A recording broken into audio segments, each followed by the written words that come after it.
kan pohon zaitun ya, the leaf tree, yang tree movement ini ya, ini ternyata Bapak Ibu adalah gerakan yang terbesar, bayangkan, terbesar dan paling cepat ya. Dan ini menjadi agama baru di Korea. Dan memang sifatnya itu sinkretis. Sinkretis apa? Dengan kepercayaan dari nenek moyang orang Korea gitu. Jadi digabungkan. Mengapa itu bisa memikat orang Korea? Karena itu dicampur dengan kepercayaan seperti para leluhur orang Korea gitu. Jadi kekuatannya ada di sana. I think in the doctrinal aspect, it was very obvious that I didn't sit well with me, right? The gospel that I knew growing up as a kid and as a young adult, like while I was not like a Bible pro, knowing verses back and forth, I knew that like I was saved through Christ, in Christ alone, right?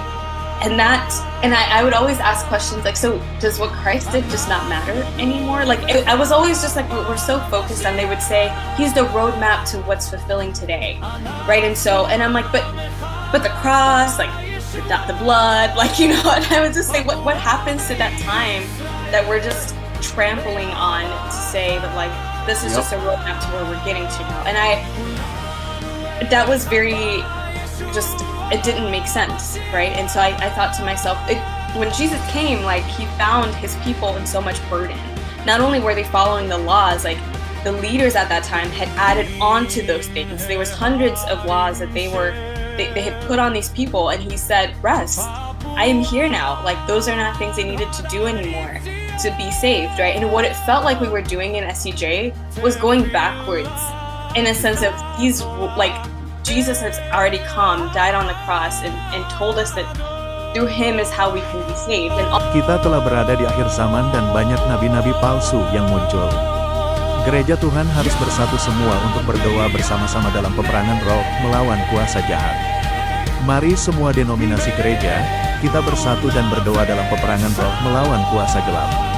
Iblis hanya tunduk, takut dan gemetar pada satu nama, yaitu nama Tuhan Yesus Kristus. Saatnya semua gereja Tuhan, bersatu hati, berdoa bersama dalam doa peperangan roh jahat. Gereja bersatu, kuasa Tuhan Yesus Kristus akan menghancurkan iblis, iblis kalah dan hancur.